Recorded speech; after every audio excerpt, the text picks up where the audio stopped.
Hello friends, ओम श्री गणेशाय नमः। आप सभी का स्वागत है आपके अपने यूट्यूब चैनल पर।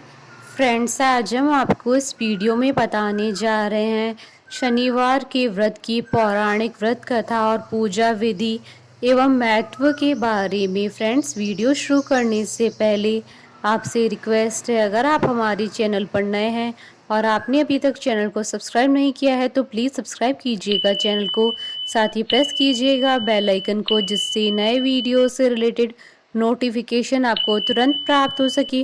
और वीडियो पसंद आने पर वीडियो को लाइक और शेयर जरूर कीजिएगा ताकि सभी भक्तों को इस वीडियो का लाभ प्राप्त हो सके। और कमेंट बॉक्स में ओम श्री गणेशाय नमः जरूर लिखिएगा। शनिवार के दिन शनि देव की पूजा अर्चना करने का विशेष महत्व माना जाता है। शनि देव न्याय के देवता हैं। हमारे कर्मों का फल देने का पूरा कार्यभार शनि देव पर ही है, लेकिन कई लोग शनि देव को एक बुरे देवता के रूप में देखते हैं, जो कि गलत है। शनि देव अगर किसी को उनके बुरे कार्यों की सजा देते हैं तो उनके अच्छे कार्यों के लिए उनका अच्छा फल भी देते हैं। शनि महान है, उनकी छत्र छाया में आए हुए हर इंसान का कल्याण होता है। फ्रेंड्स, अब आइए जानते हैं शनिवार के व्रत की पूजा विधि के बारे में। यह पूजा और व्रत शनिदेव को प्रसन्न करने हेतु होता है। काला तिल, तेल, काला वस्त्र, काली उड़द शनिदेव को अत्यंत प्रिय है। इनसे उनकी पूजा की जाती है। इस दिन शनि स्तोत्र का पाठ करें। शनिवार का व्रत यूँ तो आप वर्ष में किसी भी शनिवार से शुरू कर सकते हैं, परंतु श्रावण मास में शनिवार का व्रत आरंभ करना अति मंगलकारी है। इस व्रत का पालन करने वालों को शनिवार के दिन प्रातः ब्रह्म मुहूर्त में स्नान करके शनिदेव की प्रतिमा की विधि विधान सहित पूजन करना चाहिए। शनि भक्तों को इस दिन शनि मंदिर में जाकर शनि देव को नीले लाजवंती का फूल, तिल, तेल, गुड़ अर्पण करना चाहिए। शनि देव के नाम से दीपोत्सर्ग करना चाहिए। शनिवार के दिन शनि देव की पूजा के पश्चात शनि देव से अपने अपराधों एवं जाने अनजाने में जो भी आपसे पाप कर्म हुआ हो उनके लिए क्षमा याचना करनी चाहिए। शनि महाराज की पूजा के पश्चात राहु और केतु की भी पूजा करनी चाहिए। इस दिन शनि भक्तों को पीपल में जल देना चाहिए और पीपल में सूत्र बांधकर 7 बार परिक्रमा करनी चाहिए। शनिवार के दिन भक्तों को शनि महाराज के नाम से व्रत रखना चाहिए। शनिवार के दिन हनुमान चालीसा का पाठ करना भी विशेष फलदायी माना जाता है। फ्रेंड्स, अब आइए प्रारंभ करें शनिवार के व्रत की पौराणिक व्रत कथा। एक समय सभी नवग्रहों सूर्य, चंद्र, मंगल, बुध, बृहस्पति, शुक्र, शनि, राहु और केतु में विवाद छिड़ गया कि इनमें से सबसे बड़ा कौन है। सभी आपस में लड़ने लगे और कोई निर्णय न होने पर देवराज इंद्र के पास निर्णय कराने पहुंचे। इंद्र इससे घबरा गए और इस निर्णय को देने में अपनी असमर्थता जताई, परंतु उन्होंने कहा कि इस समय पृथ्वी पर राजा विक्रमादित्य हैं, जो कि अति न्यायप्रिय हैं। वे ही इसका निर्णय कर सकते हैं। सभी ग्रह एक साथ राजा विक्रमादित्य के पास पहुंचे और अपना विवाद बताया, साथ ही निर्णय के लिए कहा। राजा इस समस्या से अति चिंतित हो उठे, क्योंकि वे जानते थे कि जिस किसी को भी छोटा बताया वही कुपित हो उठेगा। तब राजा को एक उपाय सूझा। उन्होंने स्वर्ण, रजत, कांस्य, पीतल, सीसा, रांगा, जस्ता, अभ्रक और लोहे से 9 सिंहासन बनवाए और उन्हें इसी क्रम में रख दिया।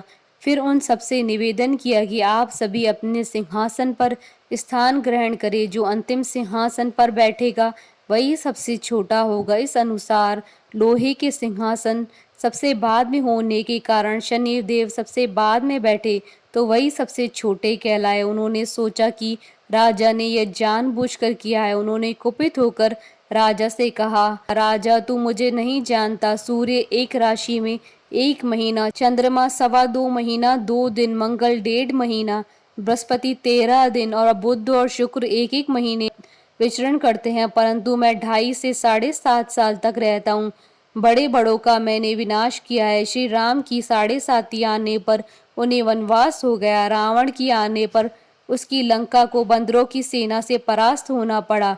अब तुम सावधान रहना। ऐसा कहकर कुपित होते हुए शनिदेव वहां से चले। अन्य देवता खुशी खुशी चले गए।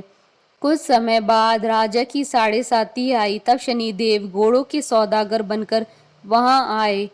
उनके साथ कई बढ़िया घोड़े थे। राजा ने यह समाचार सुना, अपने अश्वपाल को अच्छे घोड़े खरीदने की आज्ञा दी। उसने कई अच्छे घोड़े खरीदे। वह एक सर्वोत्तम घोड़े को राजा को सवारी हेतु दिया। राजा ज्यों ही उस पर बैठा, वह घोड़ा सरपट वन की ओर भागा। भीषण वन में पहुंच वह अंतर्ध्यान हो गया और राजा भूखा प्यासा भटकता रहा। तब एक ग्वाले ने उसे पानी पिलाया। राजा ने प्रसन्न होकर उसे अपनी अंगूठी दी। वह अंगूठी देकर फिर उससे रास्ता पूछकर वह जंगल से निकलकर पास के नगर में पहुंचा। राजा ने एक सेठ की दुकान पर बैठकर कुछ देर आराम किया। उस सेठ ने राजा से बातचीत की तो राजा ने उसे बताया कि मैं उज्जैन नगरी से आया हूँ। राजा की कुछ देर दुकान पर बैठने से सेठ जी की बहुत बिक्री हुई। सेठ ने राजा को बहुत भाग्यवान समझा और खुश होकर उसे अपने घर भोजन के लिए ले गया। सेठ के घर में सोने का एक हार खूंटी पर लटका हुआ था। राजा को उस कमरे में छोड़कर सेठ कुछ देर के लिए बाहर गया। तभी एक आश्चर्यजनक घटना घटी। राजा के देखते ही देखते सोने की उस हार को खूंटी निकल गई। सेठ ने कमरे में लौटकर हार को गायब देखा तो चोरी का संदेह राजा पर किया, क्योंकि उस कमरे में राजा ही अकेला बैठा था। सेठ ने अपने नौकरों से कहा कि इस परदेसी को रस्सियों से बांधकर नगर के राजा के पास ले चलो। राजा ने विक्रमादित्य से हार के बारे में पूछा तो उसने बताया कि उसके देखते ही देखते खूंटी ने हार को निकल लिया। इस पर राजा ने क्रोधित होकर चोरी करने के अपराध में विक्रमादित्य के हाथ पांव काटने का आदेश दिया। राजा विक्रमादित्य के हाथ पांव काटकर उसे नगर की सड़क पर छोड़ दिया गया। कुछ दिन बाद एक तेली उसे उठाकर अपने घर ले गया और उसे अपने कोल्हू पर बिठा दिया। राजा आवाज देकर बैलों को हाँकता रहा। इस तरह तेली का बैल चलता रहा और राजा को भोजन मिलता रहा। शनि के प्रकोप की साढ़े साती पूरी होने पर वर्षा ऋतु प्रारंभ हुई। राजा विक्रमादित्य एक रात मेघ मल्हार गा रहा था कि तभी नगर के राजा की लड़की राजकुमारी मोहिनी रथ पर सवार उस तेली के घर के पास से गुजरी। उसने मेघ मल्हार सुना तो उसे बहुत अच्छा लगा और दासी को बेचकर गाने वाले को बुला लाने के लिए कहा। दासी ने लौटकर राजकुमारी को अपंग राजा के बारे में सब कुछ बता दिया। राजकुमारी उसके मेघ मल्हार से बहुत मोहित हुई, अतः उसने सब कुछ जानकर भी अपंग राजा के साथ विवाह करने का निश्चय किया।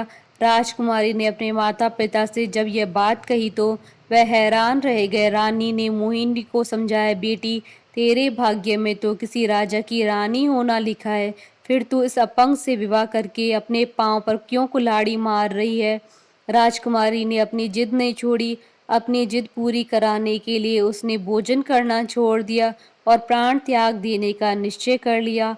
आखिर राजा रानी को विवश होकर अपंग विक्रमादित्य से राजकुमारी का विवाह कराना पड़ा। विवाह के बाद राजा विक्रमादित्य और राजकुमारी तेली के घर रहने लगे। उसी रात स्वप्न में शनि देव ने कहा, राजा तुमने मेरा प्रकोप देख लिया, मैंने तुम्हें अपने अपमान का दंड दिया है। राजा ने शनिदेव से क्षमा करने को कहा और प्रार्थना की, हे शनिदेव आपने जितना दुख मुझे दिया अन्य किसी को न देना। शनिदेव ने कुछ सोचकर कहा, राजा मैं तुम्हारी प्रार्थना स्वीकार करता हूँ। जो कोई स्त्री पुरुष मेरी पूजा करेगा, शनिवार को व्रत करके मेरी व्रत कथा सुनेगा, उस पर मेरी अनुकंपा बनी रहेगी। प्रातःकाल राजा विक्रमादित्य की नींद खुली तो अपने हाथ पांव देखकर राजा को बहुत खुशी हुई। उसने मन ही मन शनिदेव को प्रणाम किया। राजकुमारी भी राजा के हाथ पांव सही सलामत देखकर आश्चर्य में डूब गए। तब राजा विक्रमादित्य ने अपना परिचय देते हुए शनिदेव के प्रकोप की सारी कहानी सुनाई। सेठ को जब इस बात का पता चला तो दौड़ता हुआ तेली के घर पहुंचा और राजा के चरणों में गिरकर क्षमा मांगने लगा। राजा ने उसे क्षमा कर दिया, क्योंकि यह सब तो शनिदेव के प्रकोप के कारण हुआ था। सेठ राजा को अपने घर ले गया और उसे भोजन कराया। भोजन करते समय वहां एक आश्चर्यजनक घटना घटी। सबके देखते ही देखते उस खूंटी ने हार उगल दिया। सेठ जी ने अपनी बेटी का विवाह भी राजा के साथ करा दिया और बहुत सा स्वर्ण आभूषण धन आदि देकर राजा को विदा किया। राजा विक्रमादित्य राजकुमारी मोहिनी और सेठ की बेटी के साथ उज्जैन पहुंचे तो नगरवासियों ने हर्ष से उनका स्वागत किया। अगले दिन राजा विक्रमादित्य ने पूरे राज्य में घोषणा करवाई कि शनिदेव सब देवों में सर्वश्रेष्ठ हैं।